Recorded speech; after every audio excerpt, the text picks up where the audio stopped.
Christian Tissier est le seul occidental nommé 6e dan par le Aikikai de Tokyo. Il est conseiller technique de la Fédération française d'aïkido. Debout. Allez, décale un petit peu, et c'est parti. Bien relax. Épaules souples. Laissez bien les poignets aller. Allez sur le côté.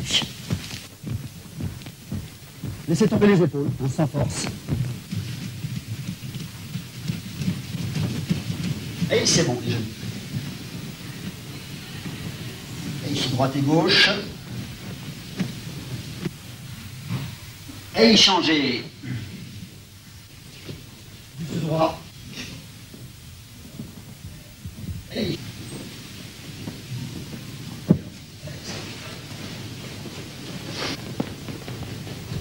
Shinkoku, respiration profonde.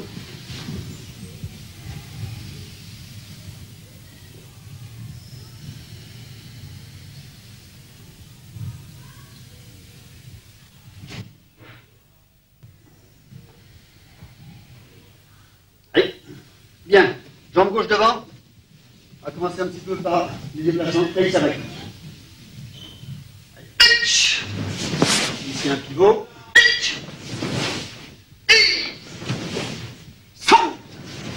Extérieurement, pour la personne qui ne connaît pas, l'aïkido c'est un ensemble de techniques qui sont basées sur les lois naturelles du cercle et de la spirale et qui visent, sans qu'il y ait de heurts, ou tout au moins le moins possible de heurts, à utiliser la force de l'adversaire, l'énergie de l'adversaire, de le conduire au sol, de l'immobiliser sans théoriquement lui faire mal.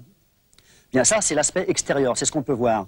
Maintenant, pour ce qui est de l'intérieur, à travers toutes les formes techniques qu'on va étudier, on va essayer de briser un petit peu le corps de tous ces blocages. C'est-à-dire qu'on va, plutôt que d'avoir des réactions avec les épaules, des réactions de blocage dans les techniques, eh bien on va essayer au contraire de tout prendre avec les hanches, la technique aidant justement à travailler à l'économie, et donc de ne pas avoir de réaction agressive. Cette technique, travaillant à l'économie, permet au corps d'obtenir certaines sensations, et ces sensations vont être relativement profondes et permettre de développer tout ce qui est la constante d'une voix, c'est-à-dire l'attitude pure au moment pur, la spontanéité, la droiture, le geste juste au moment juste, etc. L'attaque, et on vient se placer. À aucun moment on vient tuer le partenaire pour l'instant, mais on glisse par rapport à son action. Voilà. Très bien. On va aller sur l'action. Et au moment du point de contact, pivoter. Ça donne à peu près ce genre de mouvement. Finalement, c'est un déplacement d'anticipation. Hein, j'ai pas de raison d'attendre. Dès qu'il y a une velléité d'attaque chez le partenaire, on vient droit dessus et déplace. De l'autre côté, ici, on entre et on se déplace.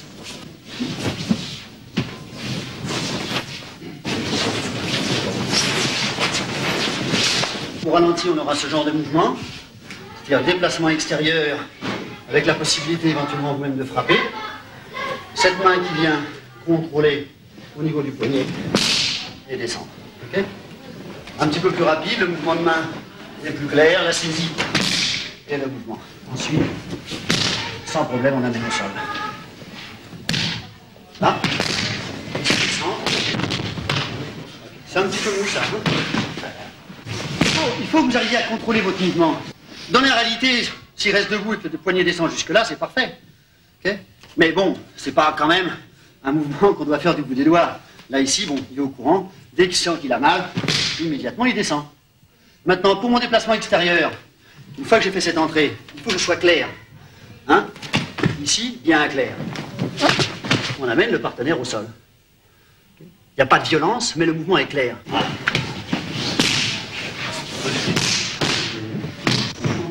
Okay. Et emmène-nous. Allez. Aïe! Ok, on va changer de mouvement.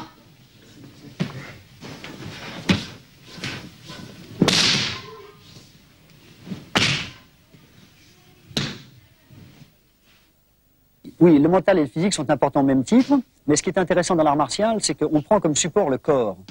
C'est-à-dire que ça ne servira à rien au départ de dire qu'il faut être hyper concentré. On ne peut pas être concentré tant que le corps n'est pas développé. Donc il faut développer le corps à toutes les techniques, et le corps étant, disons, malaxé, étant pétri, eh bien, inévitablement, tout ce qu'on ressent au niveau physique se transmet au niveau mental. Il faut avoir un mouvement suffisamment clair au départ pour que, quelle que soit la forme d'attaque, le bras soit bloqué. Et en même temps que vous bloquez le bras, vous avez besoin d'avoir l'aténie, c'est-à-dire qu'à 80%, votre mouvement pourrait, je dis bien pourrait, parce que c'est une obligation, hein, pourrait être terminé sur l'aténie. Si ce n'est pas nécessaire, vous restez dans un mouvement d'aïkido où vous immobilisez le partenaire. Là, on a l'attaque, on enchaîne immédiatement dessus. Cette main, ici, qui pourrait terminer, si ce n'est pas nécessaire, qu'on a suffisamment de sécurité, à ce moment-là, on prend le poignet ici par-dessus, s'il y a la lame, c'est pas trop dangereux, alors que là, ici, pour couper la main, on tourne sur l'extérieur et on immobilise. Là, le genou reste un petit peu sur l'extérieur, de façon à avoir la possibilité d'appuyer un peu sur le coude. Sur sa réaction, on revient et on immobilise. Et s'il y a une arme, ici, on la dégage. Attaquer assez profond. Hein. Dans la vie quotidienne, ça leur permet de, indépendamment de l'aspect physique, hein, qui fait du bien à tout le monde, ça leur permet assez rapidement de résoudre tous les problèmes, tous les conflits, parce que la technique est faite pour ça. La technique est faite pour résoudre les conflits, c'est-à-dire que l'adversaire est censé représenter un conflit. Et ce conflit, il faut le résoudre de la meilleure façon possible, avec le moins de heurts possible. Et je pense que tout aikidoka arrive à le ressentir assez rapidement, dans sa façon d'aborder les choses, dans sa façon de réagir par rapport aux événements, et dans sa façon de se positionner par rapport aux choses. C'est-à-dire la position que lui va trouver immédiatement par rapport à un événement.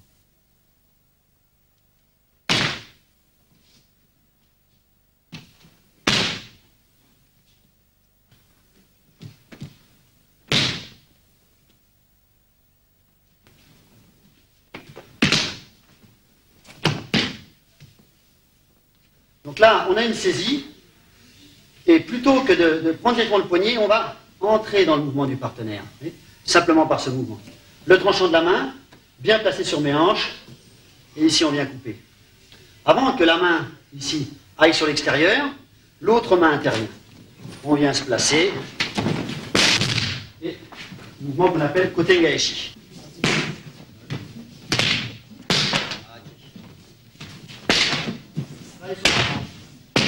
Il n'y a pas de compétition d'une part parce que c'est uniquement un art de défense, et puis ça n'aurait pas d'intérêt. Nous, on tient à conserver quelque chose qui soit basé uniquement sur la recherche personnelle, et pas sur la confrontation.